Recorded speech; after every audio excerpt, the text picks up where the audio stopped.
malamang aawain kayo ng mga asawa niyo. Kasi mag-alas 6 na wala pa nagsasaing sa bahay. Anyway, una, salamat sa Diyos. At nakarating kayo ng ligtas.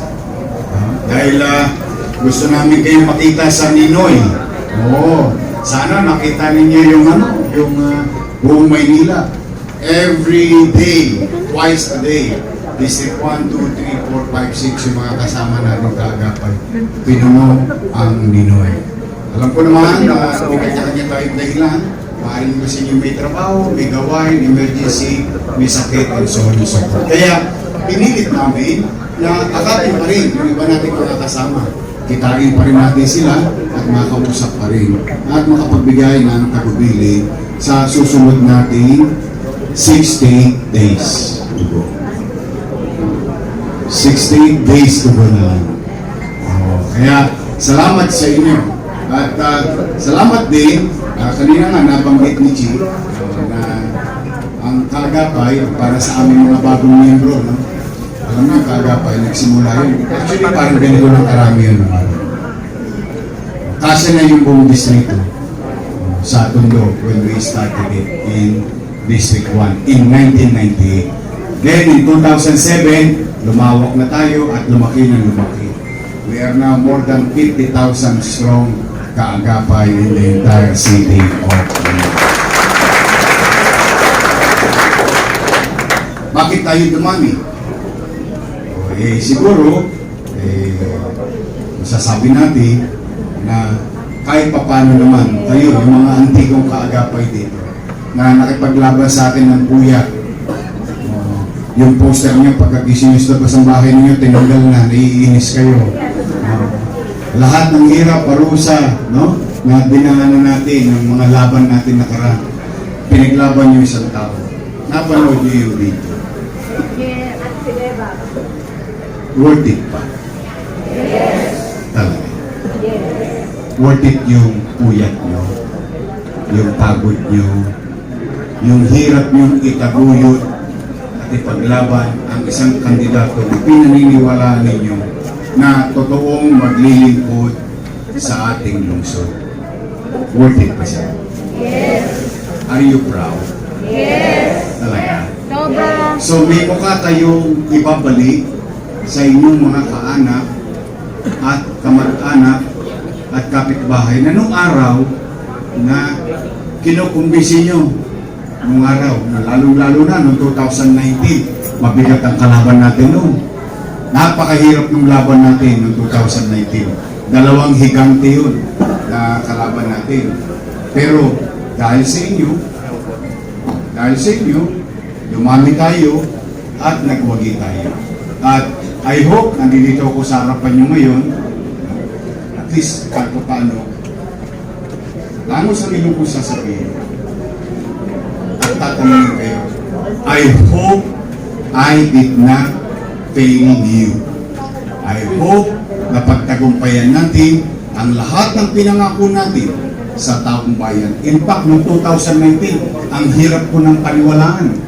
Kasi lahat na pinapangako ko noong 2019 Naalala nyo? Parang ang dami-dami kong kinukwento.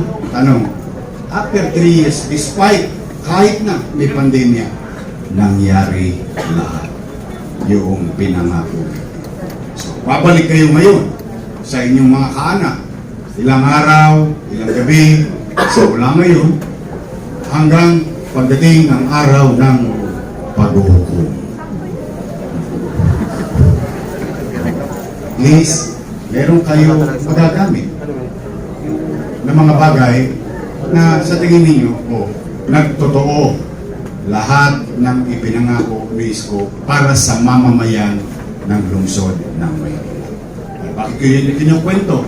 Sapagkat mga Kaagapay, napapansin ko lately, lalong itong papalapit ng papalapit. Dati, hapunan lang nila ako. Ngayon, agahan na nila ako, tanghalian na nila ako, hapunan na nila ako, ako papulutan sa inuman ng mga kalaban natin. Napansin nyo? Yes. Oh, tapos, napansin niyo kumukuha pa sila ng ibang taong hindi taga Maynila na parang magsalita ng masasakit laban sa atin. Hindi naman taga Maynila. Pero magtataka ka. Di ba? Parang, hindi ko maintindihan. Ako lagi ko sinasabi ko sa kagatan, hindi, mag-report na lang kayo kung ano ang ginawa ninyo sa tao sa lungsod ng Maynila. Bakit? Kandidato ko eh. Hindi ka aangat kapag inihila mo ang isang paa ng isang tao para ikaw naman ang umangat. Hindi. Ayaw ko yun. O kaya kayo binabanggit ko yan, dala nang ipapaalala ko ulit sa mga antigo at sa mga bago. Manatili kayong mababa ang loob. Huwag kayong makikipag-away. Bakit? Kaya tayo sinisiraan ng kaliwat kanan, dati isa lang. Si Utang. Yung isa naman si Benta. Eh, kaliwat kanan eh. Ako nga, sabi ko sa inyo, pulutan nila eh. Eh, okay lang yun. Hindi naman ako sa politika eh. Okay lang yun. Pero, yun yung bagay na huwag natin papatulan. Bakit? Kasi yun ang gusto nilang conversation. Tama. Gusto nila, ubusin ninyo ang oras ninyo kakasagot sa kanila. Eh, matalino naman ang mga taga Maynila eh. O bakit? Ang tanong namin, nasaan kayo ng pandemya? Tama. Nung panahon na kailangan namin kayo. Ba't parang mga kabuting nagsulputan na lang bigla ngayon? Noong madilim ang ating buhay, na parang bang wala ng liwanag na mararating. Sino ang kasama ng tagalungsod ng Maynila? 24 oras. In fact, marami sa inyo nakasubaybay. 3 months. Hindi ako umuwi ng bahay. Single night, single. Itatawid yung gutom, yung takot, yung pagkakasakit ng 2 milyong bibig at mamamayan sa ating puso. At least, uuwi kayo ngayon. Babalik kayo sa mga bahay ninyo. At least, matangos ang ilong ninyo, kayo na mga nangabuhay dito. Ay, kasi iba namatay na eh. Hindi na natin sila magiging testigo. Kayo na ang testigo. Kayo na ang magpapatunay. Matangos ang ilong nyo, kaya nyo sabihin, noong panahon ng pandemya, walang nagutom sa lungsod ng Maynila.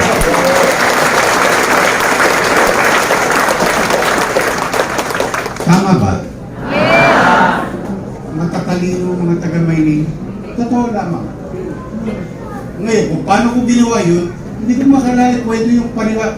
Ito pamamara. Ayan, sabi ko nga no, naalala nyo may sinabi ako sa Facebook live ko, nung nagkakagulo ng tao, natatakot ng tao. Sabi ko, lolo ko, mga nanay, tatay, mga batang Maynila, pumanatag kayo. Huwag kayong mag-aalala. Pag ako wala nang maibibenta, nakita niyo itong relo na ito, ipatatas ako ito kay Tambunting, makaraos lang tayo. I said that in a public video. Why? Kasi gusto mong i-assure yung mamamayan mo, may gobyerno sa lungsod ng Maynila. Ang pagiging mayor ay parang isang ama o isang ina. At ang anak mo ay 2 milyong mamamayan.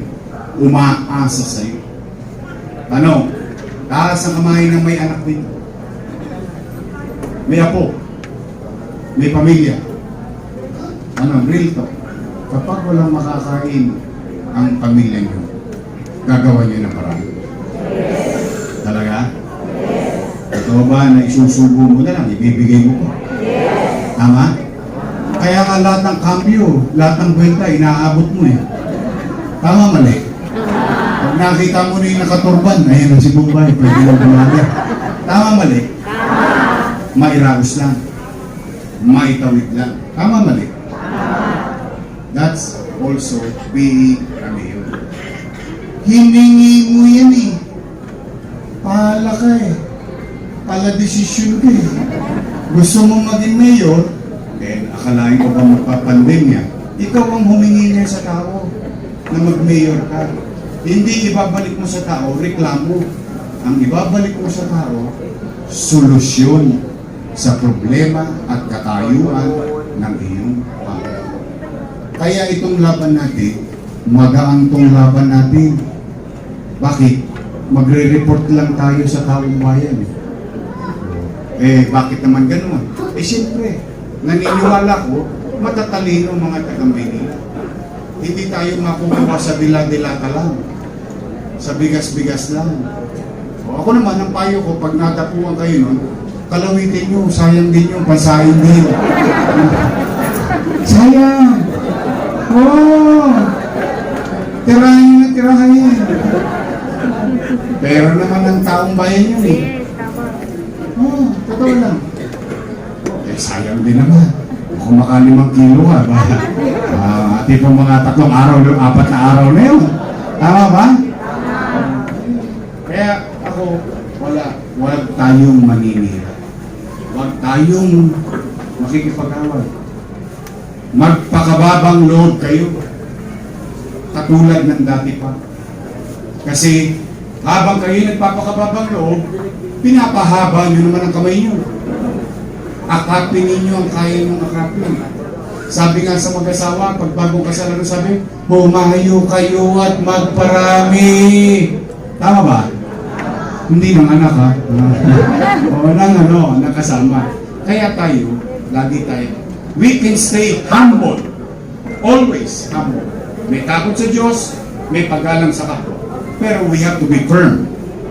Katulad natin, pagdating sa partikular na problema ng tao, matigas ako. Hindi ako bibigay.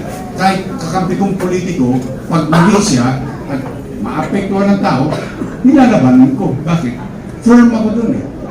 But we can still stay humble. Bakit? Anumang tigas ng bulalo, lalambot din yun. Kaya yung mga kaanak nyo, yung mga mahal nyo sa buhay, mga kaibigan, kaklase, kausapin mo, magparami ka. Ipapaliwanag natin yung dividendaso. Bakit? Kasi tayo may prueba. Tama ba? Di ba sa karera, ano tinitingnan sa dividendaso? Yung loob, yung prueba. Ang dami nating resibo. At iyan, hindi lang sa picture, hindi lang sa video. Naramdaman ng tao. Imagine mo, sa buong Pilipinas, lockdown, ang Maynila, may eskwela. Bakit? Naka-tablet ang estudyante. At walang tosgas ang magulang. Bakit? Kasama na internet dun eh. Tama mali? Teacher, naka-laptop. Wala rin tosgas. Oh, meron din siyang libreng internet galing sa gobyerno. Tama mali? 8 buwan, kumain tayo. Hindi pa nga nauubos yung food box. Tumarating na naman yung isang food box. Kaya nga iba, ino-online sale na. Ito naman. Nakikita ko sa Facebook eh. Kasi sobra na eh. Gusto nyo na gawin Shopee eh. Ako okay lang yun. Ibinigay ko na sa iyo eh. Kung i-abilidad mo, gusto mo gawin pass. Dahil nagpupula na rin yung ihi mo. Dahil puro sa virus. Ay mo. Okay lang sa akin. Tama mali. Mo, walang bakuna sa buong Pilipinas. Sa Maynila, nagbabakunahan 24 oras. Ang testing, ang mahal-mahal sa Maynila, 5. Ang gamot, tayo pa hinihingan. Ako, naging kabisado ko mga pangalan. Ang hirap din kasi ng mga pangalan niya. Remdesivir, Tocilizumab, Molnupiravir. Daan-daan dito.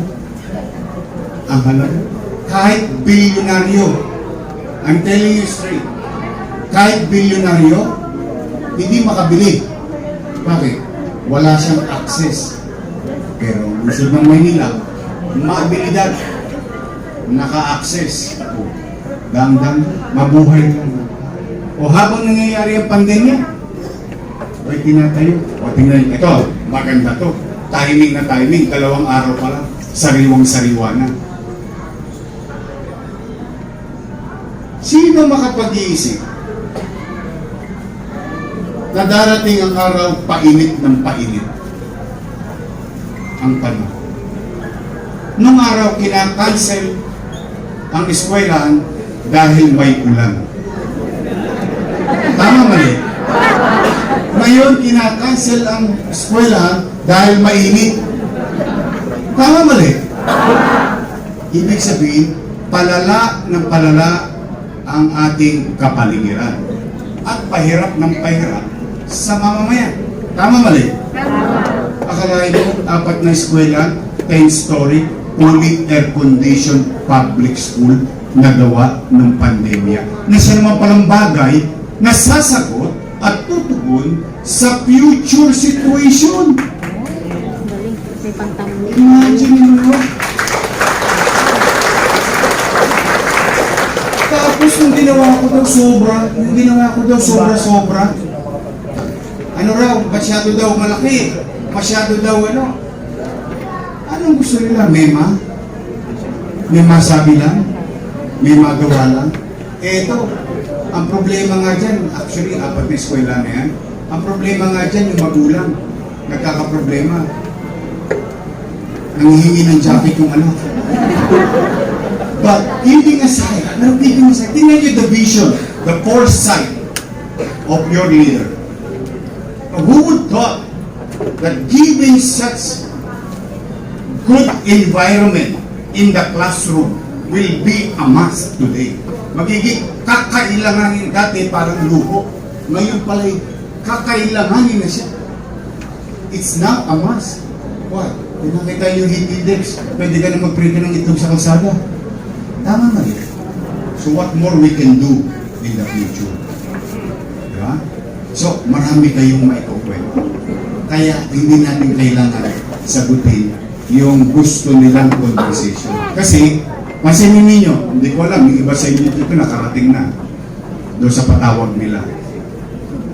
Tanong ninyo, tingnan nyo, ano sinabi? Si ganito, si ganyan, si ganito, si ganito. Pero wala kayo narinig ng programa. Makarinig ba sila ng programa? Walang kwento. Alam mo bakit? Walang kwento eh. Eh tayo, maraming kwento, kaya equals to kwenta. Kasi dahil na brother, yung suma, yung sinuma mo, equals to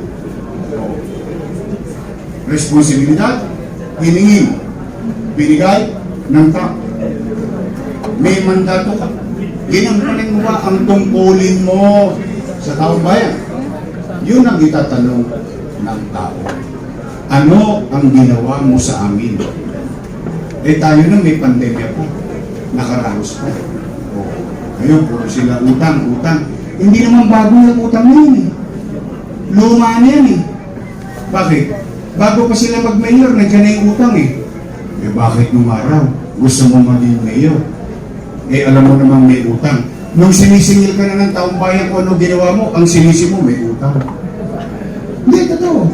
Ganito, di ba? O tapos ito maganda, cutting ribbon. Sila daw may gawa. Pero yung pinambayad doon, utang, kasalanan ko. Napasin nyo? Sabi ko na eh, matalino mga taga-Maynila eh. Hindi mo talaga matutulong sa mga taga-Maynila eh. Oh, pero ito, moving on. Basta kayo, pakababang. Kaya mga away, huwag nyo silang tularan. Unang-una, yung boto mo ay pareho lang ng boto niya. So pag alam mo yun sa sarili mo, kaya mo siyang bigyan ng pahalaga. Kasi ang bilang ng boto mo isa, ang bilang ng boto niya isa. Pantay lang. Nilumit paramdam sa kanya. Yung pagkapahalaga.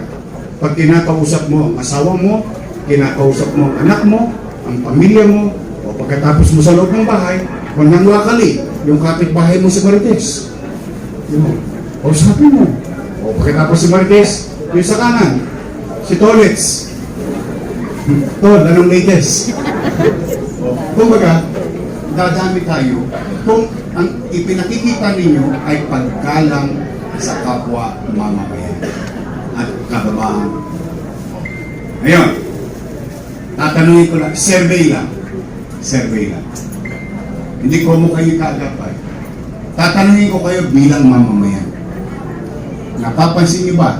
Yung napapansin ko din, na dumudugyot ulit ang Maynila. So, nung panahon ko ba luminis? Umayos? Thank you very much. Pangalawang survey. Lately, kinakabahan ba kayong maglakad ng madaling araw na mag-isa? Bakit?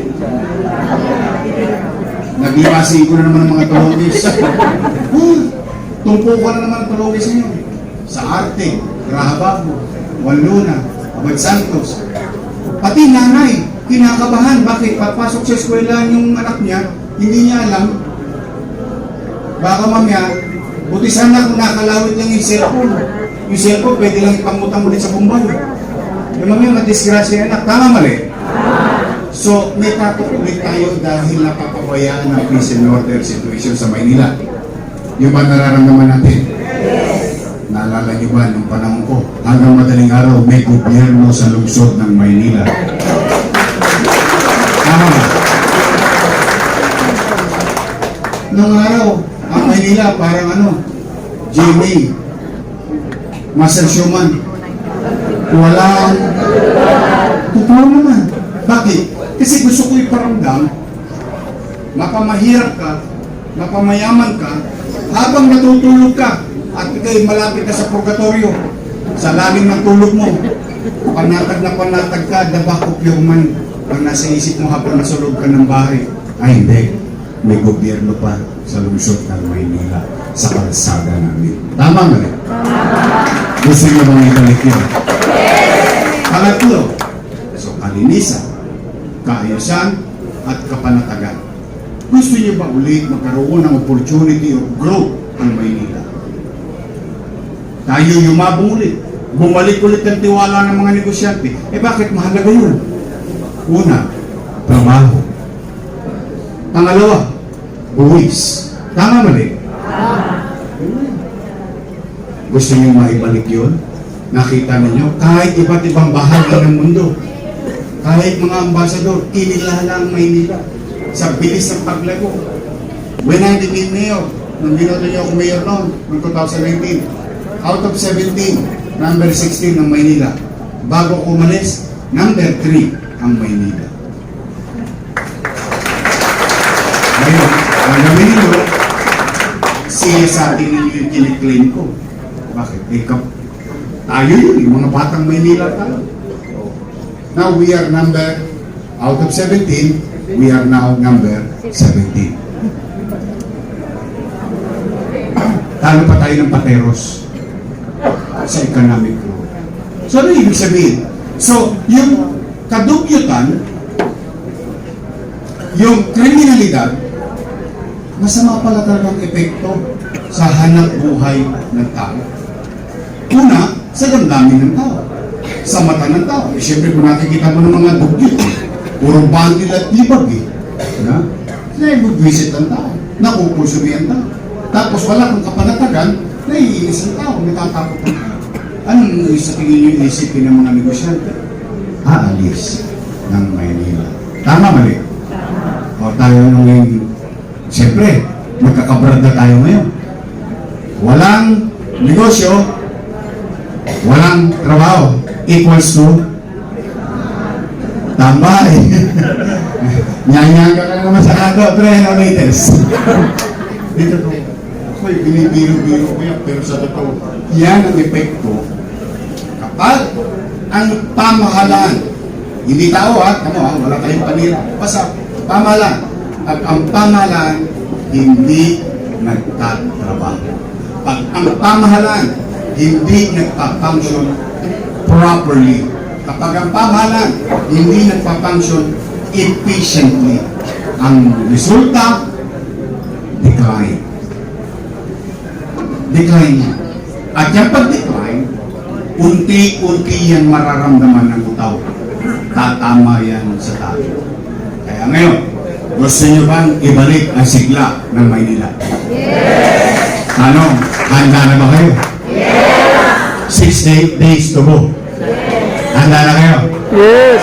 Handa na kayong ibalik ang kalinisan at kaaliwasan ng lungsod ng Maynila? Handa na ba kayong ibalik natin at maibalik sa taong bayan ang kapanatagan ng pamumuhay sa Maynila? Handa na ba kayong magkaroon ng oportunidad at makilala muli na ang Maynila ay window of opportunity for every citizen in the city of Manila? Then, sabay-sabay tayo. Magtulungan tayong lahat. Tulungan niyo kami. Sama-sama, huwag kayong maghahalo ng iba. Dahil ang ibinibigay ko sa inyo, pakit na. Pag inalis yung kalabasa dyan, hindi na pakit yan. Tama mali? Oh, pag inalis yung isang gulay dyan, sitaw, hindi na yan pakbit. Oh, tama mali? Ito naman, nagawa niya na ito dati. Nagawa niya na ito dati. Bakit? Tingnan ninyo. Ulang sa Tondo, sa District 1, nag-produce ng isang konsiya. Ang kagapay. Top notch yan. O sumunod, nagkagapay, lumawak sa Maynila. 36 councilors out of 36 nanalo dahil sa tulong niya. 8, 0 ang kalaban. Sumunod, nakapag-produce kayo ng maraming congressman. Yung isa dyan, nakaupo rito sa District 2. Pinulungan niyo. Marami sa inyo yung bumoto yun. Bakit? Ayun ang napag-desisyon na ng kaagapay nung nakaraan eh. Tama nga eh. O, yun yung sinasabi ni Carlo kanina. Totoo naman. Eh, hindi naman tayo nagpupubli. Ano, tumulong ba tayo sa kanya? Thank you very much. Nakatulong tayo sa kanya sa katagumpayan ng karera niya. Tama mali? O ngayon, tumigas ang liig nila. O, hindi naman natin pagkatawin. Di ba? Pagkatao naman nila ang sinusukat ng mamamayan. Tama mali? Nung sila'y tinulungan ninyo at hindi na lumingon dahil tumigas ang liig, okay lang yun. Mag-move on tayo sa buhay. Tama mali? Eh, talagang gano'n. Hindi naman lahat ng taong tinutulungan mo ay nilingunin ka. Para huwag na sa mga loob natin, move on. Para nung araw, yung first boyfriend mo, o second boyfriend mo, o second girlfriend mo, hiniwalayan ka. Pero mo ngayon, may asawa ka na. Diba? Nakamove on ka eh. Nakasurvive ka. Ganon din tayo. Ngayon, basta tayo, matangos ang ilong natin lahat, natulungan natin siya. Yan naman yun. O that is period. Now, we move on with our lives. Yung tinalo natin dati, dahil sa inyo na ipanalo natin yung dati natin kasama, o baka ngayon kaya nyo nang ipanalo si Carlo Lopez.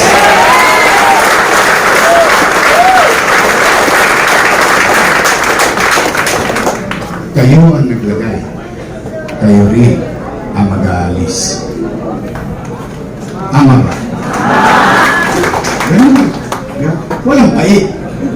Walang panira. Walang sisi. Walang ganun. Eh ako, dami ko ng pakukan. Ang daming beses ko na nadapa sa buhay. Kasi yan ang bakas ng leksyon ng buhay. Hindi yung ilang beses kang nadapa. Hindi yun ang mahalaga. Ang mahalaga, ilang beses kang bumangon. Exactly. Yung pagbangon mo ang bilangin mo. Huwag mong bilangin yung pagkakadapa mo. Dahil doon, mas maganda ang atmosphere ng buhay mo. Yung aura ng buhay mo. Kasi doon, marami kang ipagpapasalamat sa Diyos. Kapag yun ang nakita mo. Pwede ba? Total, nandiyan yan. Pwede ba? Ang gawin natin congressman sa takdang panahon, sa araw ng pagbuko, kayo ang husgado. Pwede ba natin ibalik si Congressman Carlo Lopez?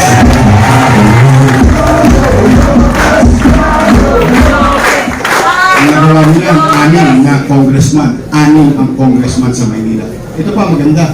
2 vice mayor na rin na na-produce nyo. 3 na actually. 3 na. Yung nakaupo ngayon, tinulungan nyo yun eh.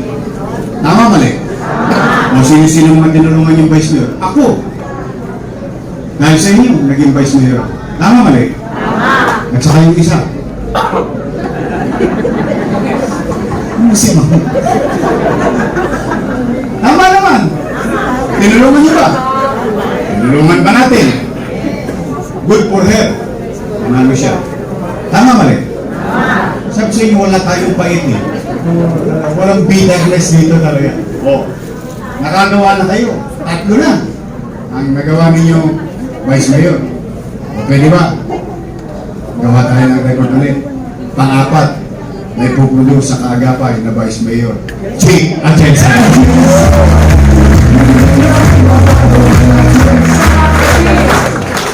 Pwede ba, no? May asin naman, no? Huwag! Mukha lang yan 19. 19 day yun na yun. Ako rin sa uwi. Ay, siya raw ay graduate ng laso. Sosyal.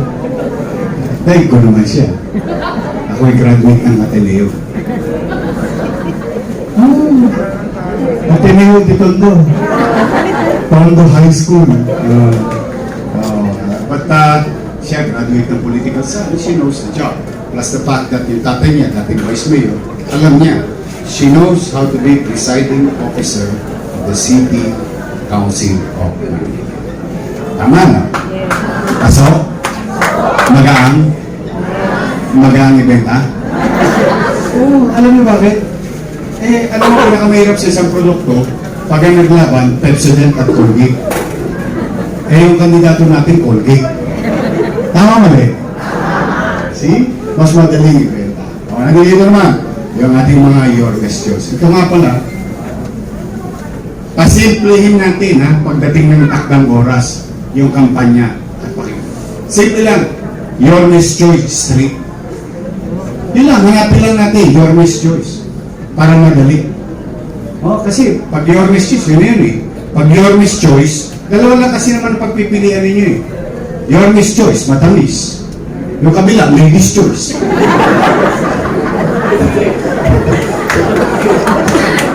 Wala nga ako sinabi, kaya may sinabi. Ayaw ko ng panira. Parang umasim ang mga mukha niya.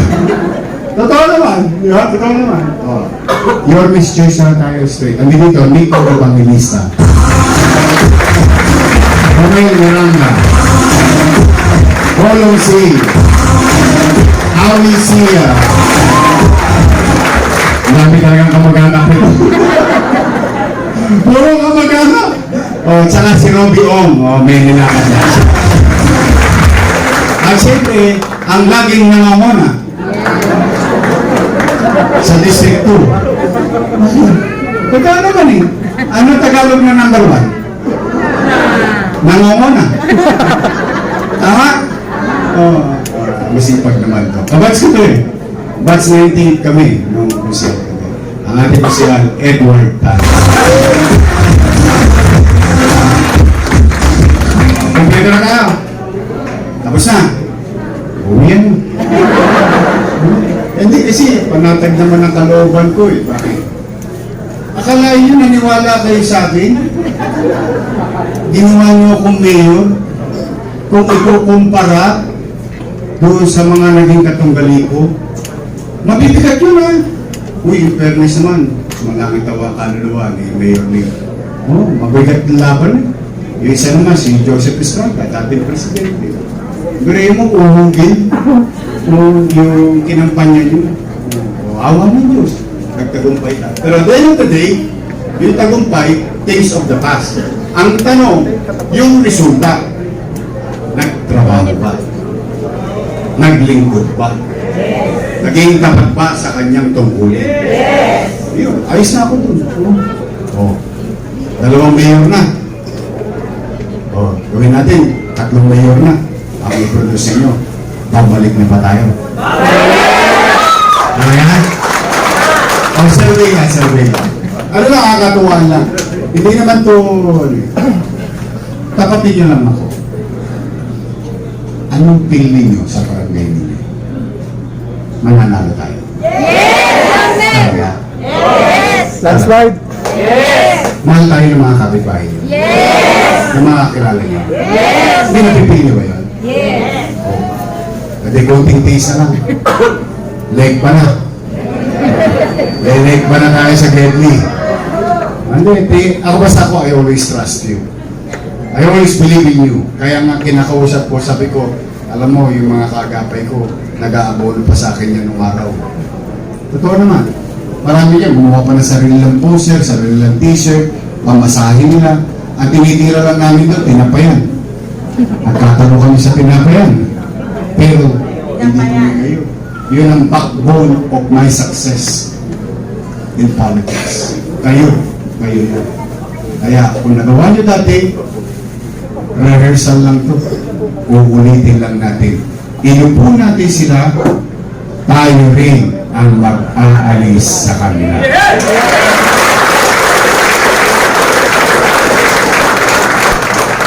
So, muli kayo, mayo kayo, at magparami. Magpakababang loob kayo, kayong maninira, huwag kayong makikipag-away, but you have to be firm. Kasi matigas, buo ang loob, ang damdamin mo sa paniwala na ang inyong kandidato ay may prueba, may resibo, may nangyari, may naganap at may nakinabangan ng lungsod ng Maynila at ng mamamayan nito. Mano pa sa kasagsagan ng kadiliwan ng buhay namin. Daman namin na may gobyerno sa lungsod ng Maynila. At samahan nyo kami, together, we can make Manila great again. Mag-iingat kayo at pagpalain nawa kayo ng buong kagapat. Magandang gabi, Manila! Thank you. Maraming